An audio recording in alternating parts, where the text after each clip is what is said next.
Avant de plonger dans cette histoire incroyable, pensez à vous abonner à la chaîne et à activer la cloche. Ici, chaque récit a quelque chose à dire, et vous ne voudrez pas en manquer un seul. Il le frappe, puis découvre qu'il est un général de l'armée américaine.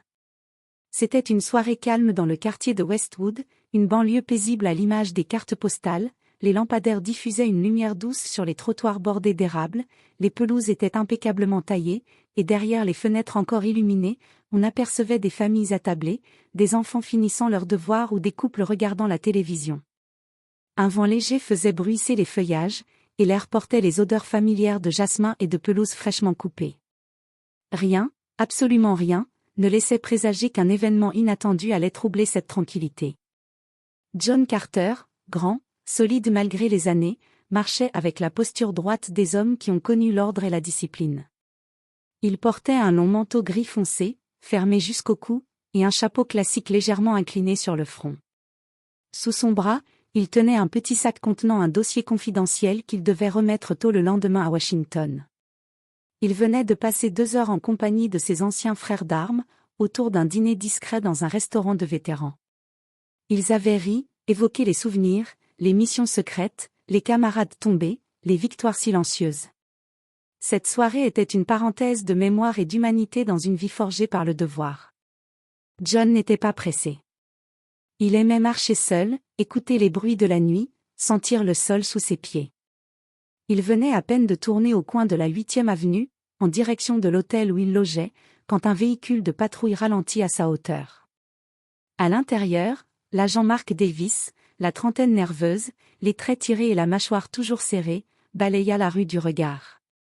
Il fronça les sourcils en apercevant la silhouette de Carter. « C'est qui ce type ?» grogna-t-il à ses 2 collègues.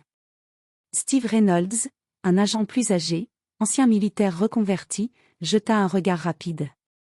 Peut-être un promeneur, il a l'air inoffensif. Mais Davis, qui avait déjà accumulé plusieurs avertissements pour comportement agressif, ne l'entendait pas de cette oreille. Il marche seul, à cette heure-ci, dans un quartier résidentiel ? Bizarre. D'un geste brusque, il arrêta la voiture, ouvrit sa portière et bondit sur le trottoir. Carter s'arrêta, le regard calme, mais attentif. L'instinct ne le trompait jamais. Il sentit dans l'attitude de l'agent non pas une volonté de vérifier, mais celle d'intimider. « Et, toi ? Qu'est-ce que tu fais ici si tard ? Montre-moi tes papiers » lança Davis d'un ton sec, presque provocateur. Carter le fixa un instant. Il avait entendu ce ton tant de fois dans des zones de guerre. Mais ici, dans un quartier américain, il trouvait cela plus inquiétant encore. Il leva lentement les mains pour montrer qu'il ne représentait aucune menace. « Je suis un citoyen américain, agent. Je viens de dîner avec des amis. Je retourne simplement à mon hôtel. » Davis avança d'un pas, agressif. « Je t'ai dit de me montrer tes papiers. T'as pas l'air d'être d'ici. Je suis ici pour affaires officielles. Je n'ai rien fait de mal. Pourquoi cette agressivité ? » Le regard de Davis se durcit. Il s'approcha davantage, et sans avertissement, saisit brusquement le bras de Carter. Ce dernier, par réflexe, fit un pas en arrière, non pas par peur, mais pour éviter une escalade physique.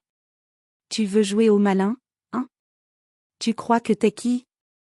Un type qui se promène à minuit dans Westwood, c'est louche. Tu es soupçonné de vol. Vous faites erreur, agent. Je ne suis pas un criminel. » Le ton monta rapidement. Les mots échangés, au départ tendus mais contrôlés, se transformèrent en un véritable affrontement verbal. Les collègues de Davis, Steve Reynolds et Jason Lee, s'approchèrent d'un pas pressé, leurs mains prêtes à intervenir. Le regard de Davis, déjà chargé d'une colère froide, se durcit davantage. Sans prévenir, il lança un coup sec, violent, directement au torse de John Carter. Le choc fit reculer le général de plusieurs pas, sa silhouette vacillante sous la brutalité de l'impact. Le silence ambiant fut instantanément remplacé par des murmures et des exclamations étouffées. Plusieurs passants, pris au dépourvu, stoppèrent net leurs mouvements. Certains sortirent leur téléphone pour filmer, tandis que d'autres observaient, horrifiés mais paralysés par l'urgence de la situation. Reynolds et Lee, sans hésitation, se jetèrent sur Carter, le plaquant au sol avec force. Malgré son âge, le général ne se laissa pas faire facilement. Il bougea avec la maîtrise d'un homme habitué à se défendre, cherchant à protéger son visage et à éviter les coups. Mais les policiers étaient décidés à imposer leur autorité, frappant à plusieurs reprises. Les coups pleuvaient, secs, résonnant dans la nuit tranquille de Westwood. Le choc entre la discipline militaire et la violence de la rue créait un contraste brutal. Quelques passants s'approchèrent un peu plus, certains chuchotant des accusations contre les agents, d'autres tentant de calmer la foule grandissante. Au milieu de la confusion, alors que Carter était encore immobilisé, Steve Reynolds fouilla machinalement dans les poches du manteau de l'homme. Ses doigts effleurèrent un objet en cuir. Il en sortit un portefeuille usé et l'ouvrit avec un mélange de curiosité et de méfiance. Un éclat doré attira immédiatement son attention, un badge militaire brillant, orné du sceau officiel des forces armées américaines. Son regard s'arrêta sur l'inscription gravée, frappante et claire. Général John Monsieur Carter, armée des États-Unis. Le temps sembla se figer. Un silence profond tomba sur la scène. Les murmures cessèrent, les téléphones se rangèrent, et même le vent sembla retenir son souffle. Reynolds leva les yeux, son visage blême et figé par la surprise. Il échappa un souffle, incrédule. Davis, qui maintenait encore sa prise ferme sur Carter, relâcha soudainement ses mains, pâle comme un linge. « Attendez, attendez !» balbutia-t-il, luttant pour trouver ses mots. John Carter, lentement, avec une dignité intacte malgré la douleur, se redressa en s'appuyant sur une main. Il essuya délicatement une goutte de sang qui perlait au coin de sa bouche. D'une voix claire, empreinte d'une autorité sereine, il déclara. « Je sers ce pays depuis 35 ans.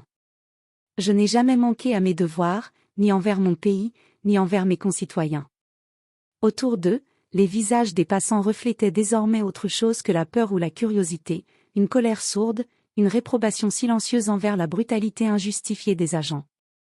Certains murmuraient entre eux, d'autres croisaient les bras, manifestant leur soutien au général. Quelques minutes plus tard, une voiture de police aux gyrophares bleus et rouges fit irruption dans la rue. De l'intérieur descendit rapidement le capitaine Laura Mitchell, une femme à la carrure imposante, connue pour son intégrité et son sens aigu de la justice. Informée de l'incident, elle prit aussitôt le contrôle. D'un ton ferme mais calme, elle s'adressa aux agents, ordonnant.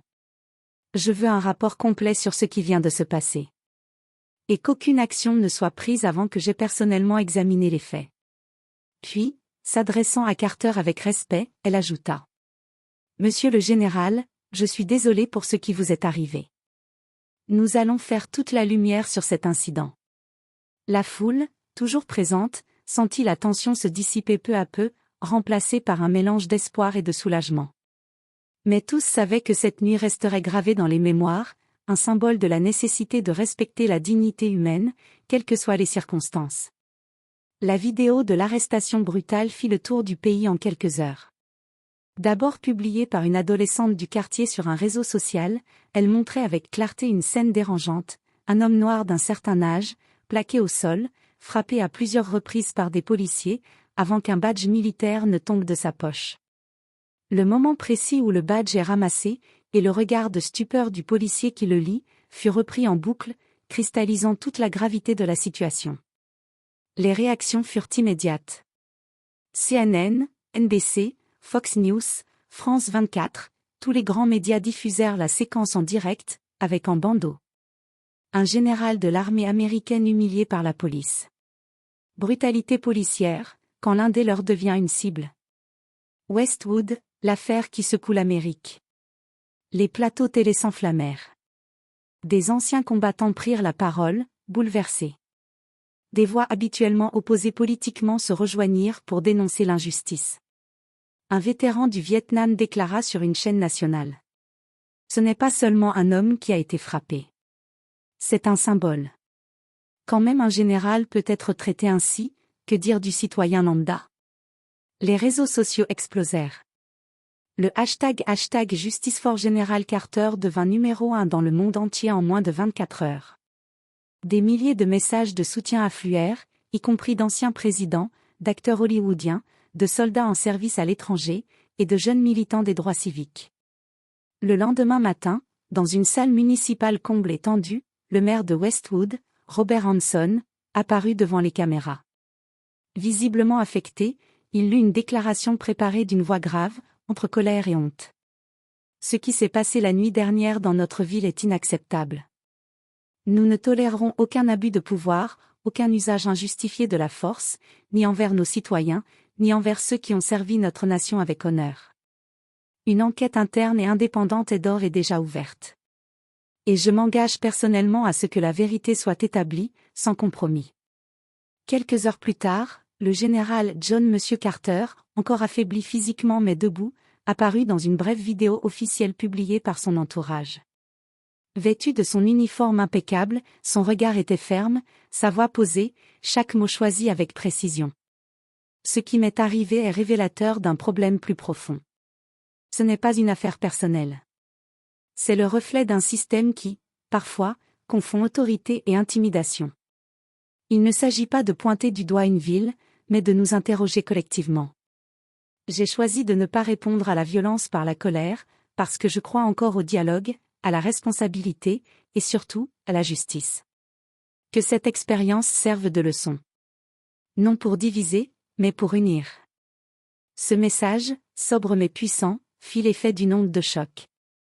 Il fut partagé des millions de fois en quelques heures. Dans les jours qui suivirent, le département de police de Westwood fut mis sous surveillance fédérale temporaire. La chef de la police, capitaine Laura Mitchell, ordonna une révision complète des protocoles d'intervention. Un audit indépendant fut mandaté, et un programme obligatoire de formation sur les droits civiques, les biais inconscients et la désescalade fut mis en place.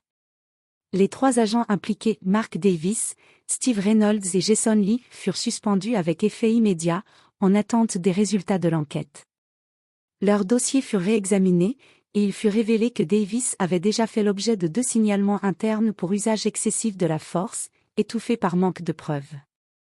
Cette révélation accentua l'indignation publique. Quant au général Carter, loin de se replier sur lui-même, il devint, malgré lui, une figure centrale du débat national. Refusant d'alimenter la haine ou les divisions, il accepta les nombreuses invitations qui lui furent adressées à travers le pays. Il intervint dans plusieurs universités prestigieuses, Harvard, Georgetown, Columbia, où il donna des conférences sur le leadership, l'éthique, le pouvoir et la responsabilité. Il parla aux jeunes, aux forces de l'ordre en formation, aux responsables politiques. Il raconta son parcours, sa vision du patriotisme, et les blessures invisibles qu'on inflige parfois par ignorance, peur ou autorité mal utilisée. Dans une intervention devenue virale, il déclara : « Ce n'est pas la puissance militaire qui définit un pays. C'est la manière dont il traite les siens, surtout les plus vulnérables. Le respect ne s'impose pas par la force. Il se construit par l'exemple. » Ce qui avait commencé par une arrestation brutale devint, en quelques semaines, un moment d'unité nationale. Une prise de conscience collective. Plusieurs États annoncèrent vouloir renforcer la formation de leurs forces de l'ordre, et le Congrès ouvrit un débat sur la nécessité d'un fichier national des agents à comportement violent ou récidivistes. Et pendant ce temps, John Carter, toujours modeste, continuait son combat discret mais déterminé, faire de son histoire une étincelle pour un changement durable.